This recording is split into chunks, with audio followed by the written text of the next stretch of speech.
नमस्कार विद्यार्थी मित्रांनो, डॉक्टर सुशील स्पॉटलाइट या आपल्या यूट्यूब चॅनलवर तुमचं सर्वांचं स्वागत आहे। या लेक्चरमध्ये आपण राज्यसेवा पूर्व परीक्षा 2016चा जो जीएसचा पेपर आहे त्या जीएसच्या पेपरमधले विज्ञानाचे प्रश्न बघणार आहोत।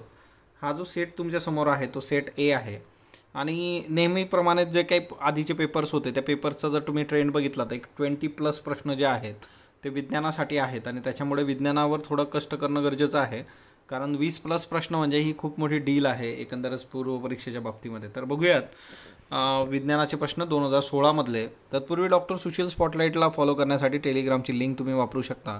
फेसबुकवरही आपला ग्रुप आहे, तिथेही फॉलो करू शकता। तर बघूयात ही 2016चे प्रश्न। 18 नंबरचा प्रश्न बघा, खालील दोन विधानांपैकी कोणते विधान बरोबर आहे? चुंबकीय अनुनाद प्रतिमा म्हणजे आता बघा हे किती खतरनाक आहे ना। Magnetic resonance imagining MRI generates thin section images of any part of human body, बरोबर आहे। CT scan is superior to X rays and MRI, बघा CT स्कॅन MRI पेक्षा नक्कीच सुपेरियर नाही, MRI त्याच्यापेक्षा सुपेरियर आहे आणि त्याच्यामुळे हे स्टेटमेंट जे आहे ते चुकीचं आहे। फक्त अ स्टेटमेंट जे आहे ओनली ए ते बरोबर आहे, त्याच्यामुळे याचं जे उत्तर आहे ते ए उत्तर आहे।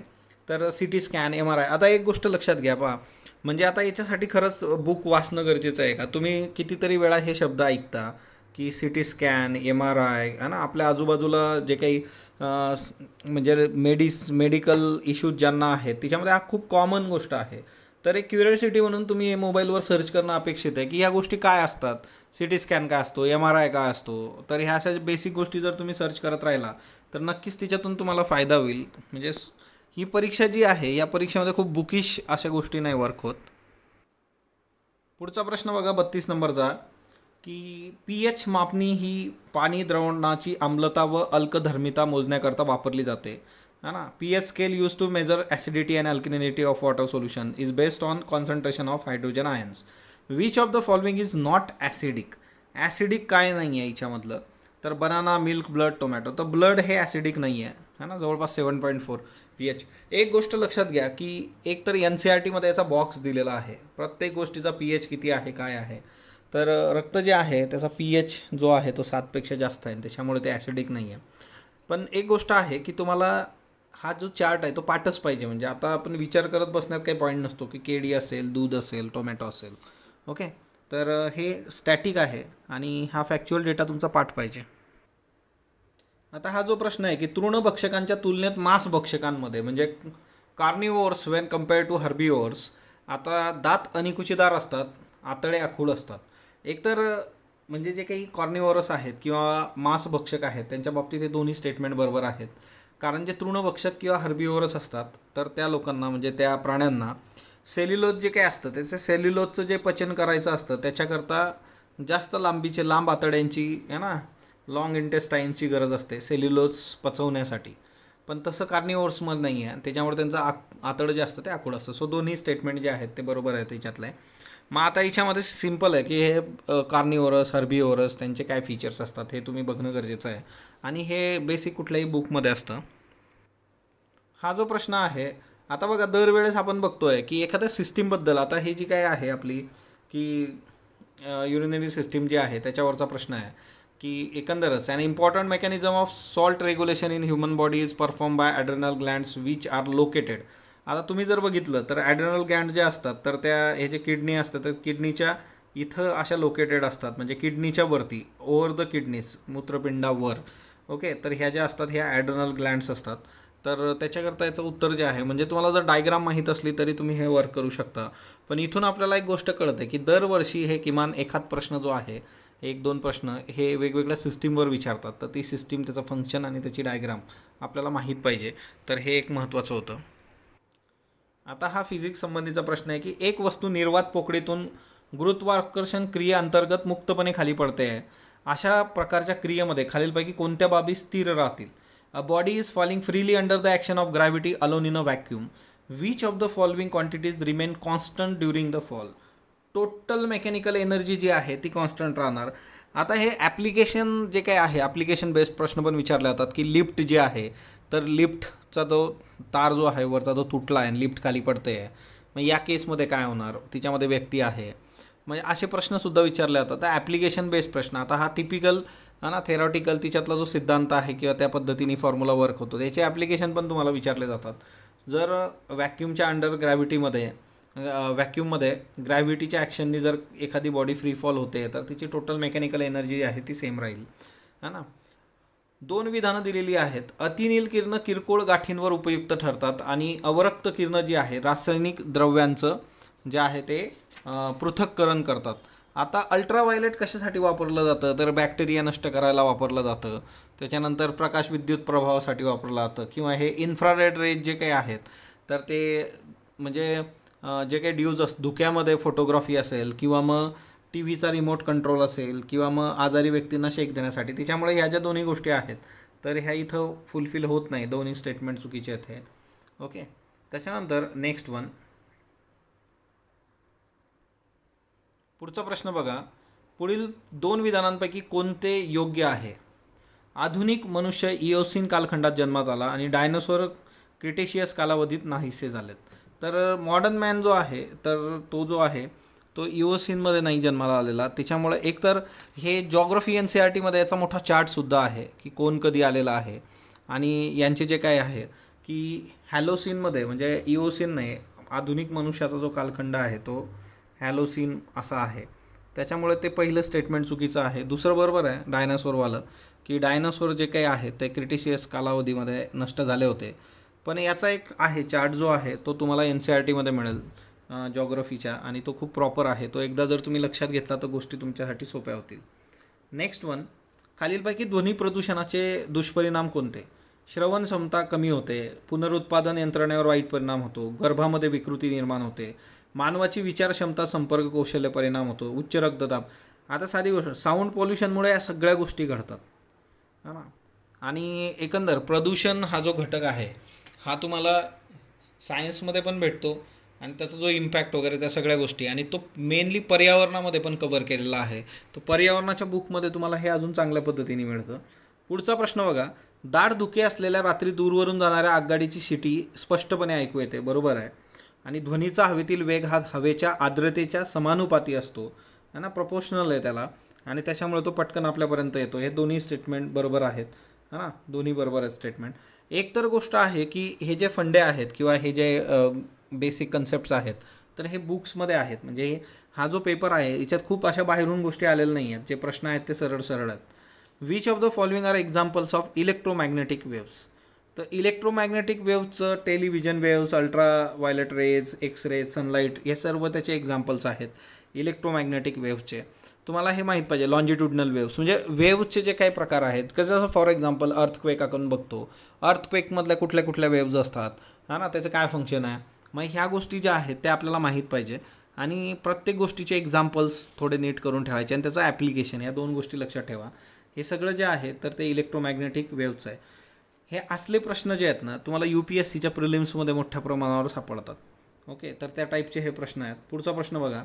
अब्र जे आहे ते कपड्यांच्या इस्त्रीत वापरला जातो, म्हणजे जो काही मायका आहे तर तो आयर्न फॉर प्रेसिंग क्लॉथ्स का वापरला जातो? तर अब्रक जो आहे तो विजेचा सुवाहक आहे आणि उष्णतेचा सुवाहक आहे. विजेचा असता तर करंट लागला असता, उष्णतेचा सुवाहक म्हणून त्याला वापरला जातो. तो फक्त ब आहे. ओके, दोन्ही नाही, तर उष्णतेचा सुवाहक. डबक्यातील गुळगुळीत वाटोळ्या दगडाचे आपण जर निरीक्षण केले तर तो काय दिसतो आपल्याला? म्हणजे साधी गोष्ट आहे, तुम्ही जर गावातले जत्रेत बघितलं असेल तर ते आपल्याला काय करतात, अशी एक बादली असते आणि त्या बादली किंवा भांड्यामध्ये पाणी असतं, आणि याच्यात एखादा कॉईन किंवा काहीतरी ठेवलेलं असतं, आणि वरतून रिंग टाकायचा एक गेम असतो. म्हणजे हा कॉईन इथं आहे, आणि एक काय करायचं किंवा लिंबू ठेवलेलं असतं, आणि एक रिंग दिली जाते की तुम्ही वरतून टाकायची. ती रिंग जर त्याच्या आजूबाजूला पडली तर तुम्हाला 1 रुपयाला 5 रुपये वगैरे असं काहीतरी, किंवा रिवॉर्ड असतं काहीतरी. आता हे काय असतं की तो जो लिंबू असतो किंवा तो कॉईन असतो तो आपल्याला रिफ्रॅक्शनमुळे वर दिसत असतो. म्हणजे तो आहे भांड्याच्या तळाशी, पण तो दिसताना तुम्हाला अपियर कुठं होतो, तर तो असा जवळ दिसतो, आणि त्याच्यामुळे आपण त्या मोहात येतो, लोक ते ट्राय करतात आणि ते सगळा कार्यक्रम गणतो. तर पृष्ठभागाजवळ प्रत्यक्ष असल्यासारखा तो वाटेल तुम्हाला, नियरर टू द सरफेस, हा ना, जो सरफेस आहे तुमचा तर त्याच्याकडे तो असलेला दिसतो तुम्हाला. त्याच्यानंतर अयोग्य विचारलेला बघा. अणुअंक म्हणजे केंद्रातील एकूण प्रोटॉनची संख्या, है ना, बरोबर आहे. प्रोटॉनची संख्या म्हणजे तुमचा ॲटॉमिक नंबर आहे, आणि दुसरं मास नंबर काय असतं, प्रोटॉन प्लस न्यूट्रॉन्स. तर आता हे तुम्ही जर 2019चा कॉम्प्रिहेन्शन बघितले तर तिच्यामध्ये पण हे दिलेलं आहे. ओके. 2019चं कॉम्प्रेन्शनचे उतारे म्हणजे काही गोष्टी तुम्हाला इकडून तिकडे पण हेल्प करतात. तर हे दोन्ही स्टेटमेंट योग्य आहेत. तुम्हाला विचारताना अयोग्य विचारलं आहे, त्याच्यामुळे दोन्ही नाही आहेत. इसबगोल जे की पोटाच्या विकारांवर वापरलं जातं, कोणत्या वनस्पतीपासून प्राप्त केलं जातं? तर प्लॅन्टागो ओबेटा. आता हे जे आहे की इसबगोल जे आहे ते तुम्हाला माहीत असेल. इसबगोल खूप कॉमन गोष्ट आहे आपल्याकडं. मग ते तुम्हाला त्याचं प्रॉपर हे पाहिजे. आणि अशाच पद्धतीचा एक प्रश्न आपण बघितला होता, तुम्हाला जर आठवत असेल, की हिमालयात सापडणारी जी काही वनस्पती त्याच्याशी रिलेटेड की कुठल्या वनस्पतीपासून हे मिळतं है ना. तर तसा प्रश्न होता. तर त्या टाईपच्या पण ॲप्लिकेशन बेस्ड गोष्टी थोड्या लक्षात ठेवा. इसबगोल जे आहे तर प्लॅन्टागो ओवॅटा हे आहे. एका मिनिटात मूत्रपिंडातून किती रक्त वाहतं? पहिला पण एक होता ॲड्रेनल ग्लँड, तो पण ह्या सगळ्या जी काही आपली युरिनरी सिस्टीम आहे तर 1 लिटर एवढं मूत्रपिंडातून रक्त जातं बघा. त्याच्यानंतर पुढीलपैकी 2 विधानांपैकी योग्य कुठलं आहे?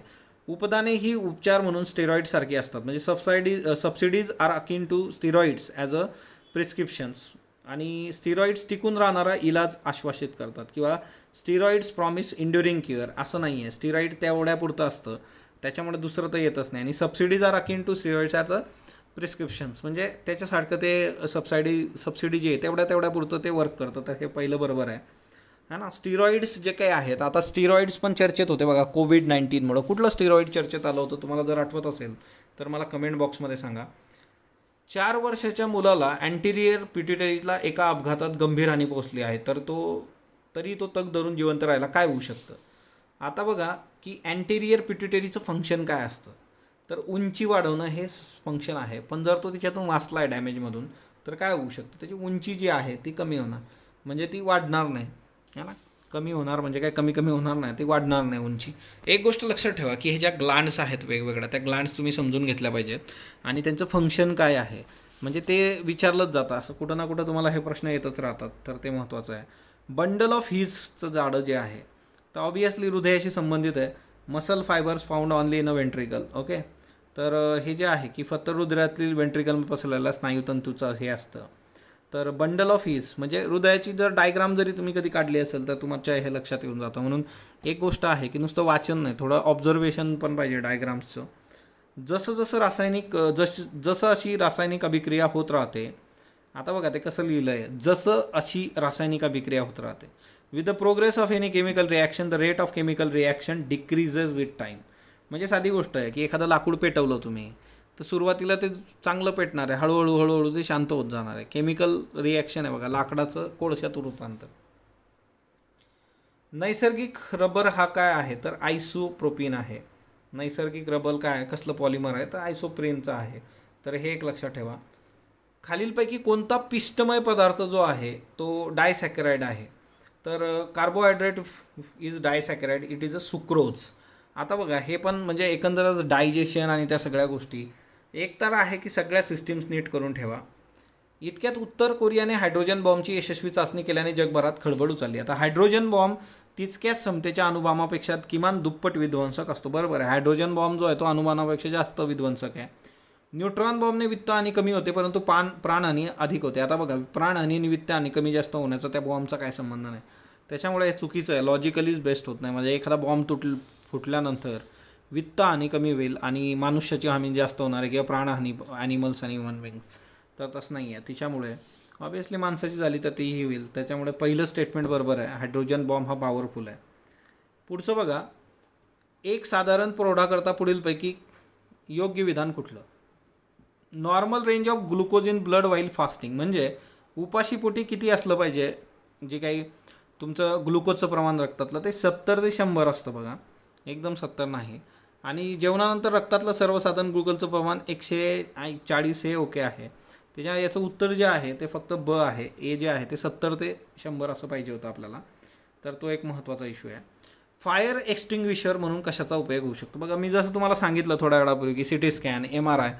फायर एक्सटिंग्विशर कितीतरी बिल्डिंग्समध्ये लागलेलं असतं, आपण जातो. NCERTमध्ये कॉलम दिलेला आहे, असा बॉक्स आहे फायर एक्सटिंग्विशरचा. पण ते तुम्ही स्वतः पण असं बघितलं पाहिजे की हे काय आहे, किंवा याचं फंडे काय आहेत.